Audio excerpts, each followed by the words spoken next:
DMK files என்ற பெயரில் பாஜக முன்னாள் தலைவர் அண்ணாமலை வெளியிட்ட திமுகவினரின் சொத்து பட்டியலுக்கு எதிராக முன்னாள் மத்திய அமைச்சர் டி.ஆர். பாலு தொடர்ந்த அவதூறு வழக்கு விசாரணை சென்னை சைதாப்பேட்டை நீதிமன்றத்தில் நடந்து வருகிறது.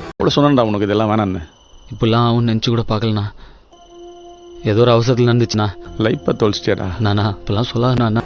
கடந்த முறை அண்ணாமலையை டி.ஆர். பாலுவின் வழக்கறிஞர் குறுக்கு விசாரணை செய்த நிலையில் திங்கட்கிழமை நீதிமன்றத்தில் ஆஜரான டி.ஆர். பாலுவை குறுக்கு விசாரணை செய்ய அண்ணாமலையே நேரடியாக கேள்விகளை எழுப்பினார். ஏகாம்பரம் அலாட் ஆயிக்கடா அலாட்.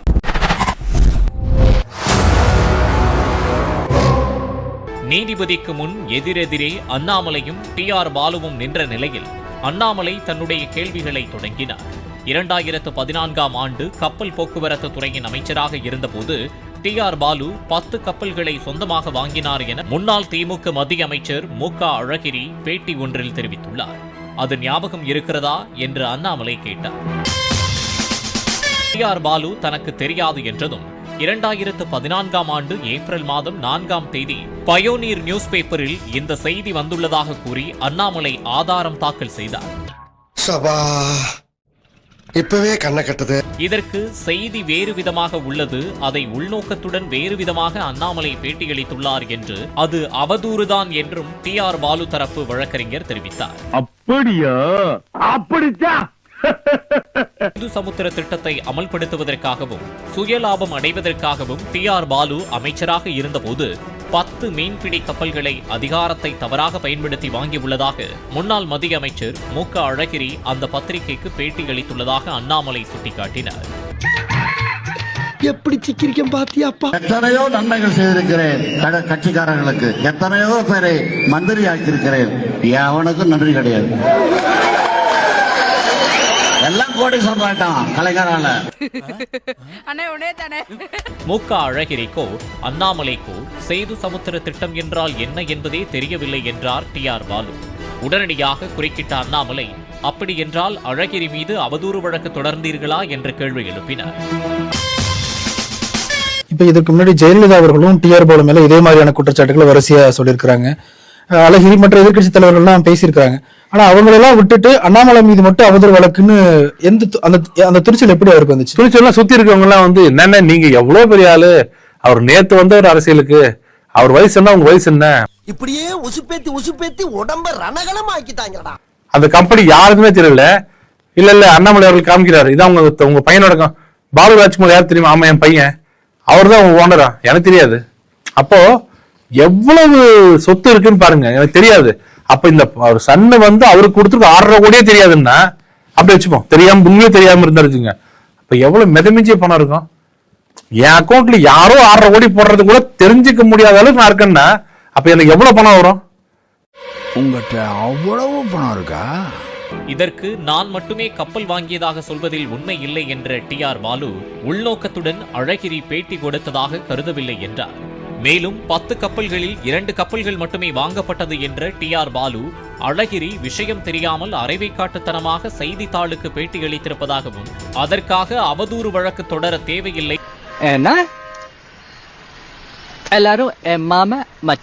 மீனம் ஃபிஷரிஸ் லிமிடெட் என்ற நிறுவனத்தின் பெரும்பாலான பங்குகளை இந்த தொகுதியின் திமுக வேட்பாளர் திரு டி.ஆர். பாலுவும் அவரது மனைவிகள் வைத்திருக்கின்றனர். இந்த நிறுவனத்திற்கு சொந்தமாக என்ன வகையான கப்பல்கள் இருக்கின்றன என்றும் சேது சமுத்திர திட்டத்தால் அந்த நிறுவனத்திற்கு எத்தகைய லாபம் கிடைக்கும் என்றும் திரு டி.ஆர். பாலு தெரிவிக்க வேண்டும்.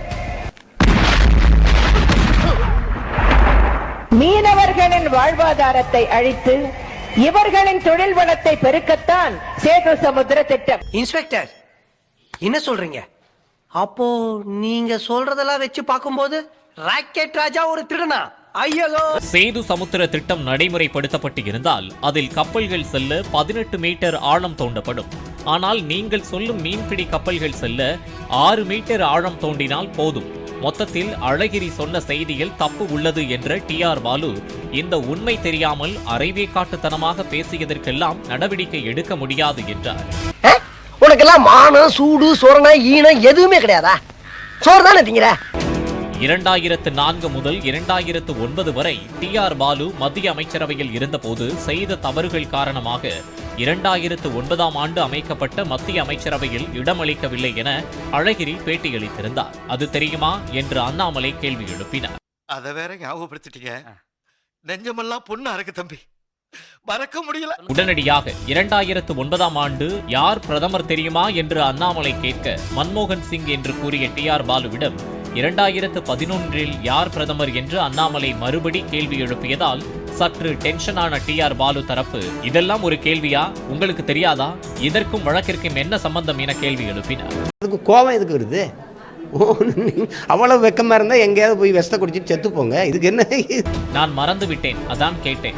2011இல் யார் பிரதமர் என்று அண்ணாமலை மீண்டும் கேட்டதால் மன்மோகன் சிங் என்று கூறிய டி.ஆர். பாலு அண்ணாமலை அவரது மனைவியின் பெயரில் சொத்துக்களை வாங்கி குவித்திருப்பதாக கூறியதால் அங்கு பரபரப்பு ஏற்பட்டது. எங்க தலைக்கு எவ்வளவு தில்லு பத்தியா? சோலி முடிச்சு. தொடர்ந்து அது தொடர்பாக அண்ணாமலை அடுக்கடுக்காக எழுப்பிய எந்த ஒரு கேள்விகளுக்கும் பதிலளிக்காமல் தெரியாது என்பதையே தெரிவித்த டி.ஆர். பாலு தான் அவசர வேலையாக டெல்லி செல்ல வேண்டும் என்று அனுமதி கேட்டதால் குறுக்கு விசாரணை வேறு ஒரு நாளுக்கு ஒத்திவைக்கப்பட்டது. டி.ஆர். பாலு வேக வேகமாக தனது வழக்கறிஞர்களுடன் நீதிமன்றத்தில் இருந்து வெளியேறினார்.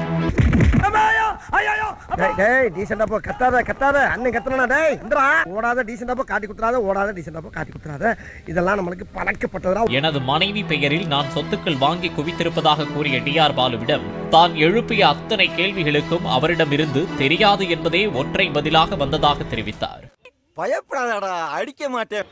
ஆனா நான் கேட்ட கேள்விக்கு அண்ணன் பதில் சொல்லாம என் மீது ஒரு புதிய அவதூறு அங்க ஆரம்பிச்சார். அதாவது நான் என்னுடைய மனைவியின் பெயர்ல சொத்து வாங்கியிருக்கிறேன் அப்படின்னு சொன்னாரு. நான் கேட்டேன், என் மனைவி என்ன படிச்சிருக்காங்கன்னு தெரியுமான்னு கேட்டேன். தெரியாது. என் மனைவி என்ன சம்பாதிக்கிறாங்களான்னு கேட்டேன். தெரியவே தெரியாது சார். என் மனைவி மல்டிநேஷனல் கம்பெனில வேலை பார்க்கறாங்களான்னு தெரியுமான்னு கேட்டேன். தெரியாதுனாரு. சத்தியமா தெரியாது சார். எதையுமே தெரியாம நான் ஏதோ ஊழல் செய்து எந்த ஒரு பொது வாழ்க்கையிலும் இல்லாத நான் ஊழல் செய்து ஒரு சொத்தை வாங்குறேன்னு சொன்னாரு. அதனால இந்த கேஸை பொறுத்த வரைக்கும் நாங்க விட போவது கிடையாது. டி.ஆர். பாலு மீது அவதூறு வழக்கு தொடரப் போவதாகவும் அவரை விடப்போவதில்லை என்றும் அண்ணாமலை தெரிவித்தார். ரைட்லா, ரைட். இருந்தா ஊருக்கு, இல்லைனா சாமிக்கு. எனக்கு இந்த டி.ஆர். பாலு அவர்கள் மீது நான் தொடுக்கக்கூடிய புது அவதூறு வழக்கு என்பது இதையெல்லாம் பொது வெளியில பத்திரிகை நண்பர்கள் மூலமாக தமிழக மக்களுக்கு சொல்வதற்கு ஒரு வாய்ப்பாக பயன்படுத்தி எல்லாத்தையும் வெளியே சொல்வதற்கு இந்த அவதூறு வழக்கை பயன்படுத்திக் கொள்ள இருக்கின்றோம். சொந்த காசுல சூனிய வச்சுக்கிறவாங்கன்னு சொல்லுவாங்க. அது இதுதானா?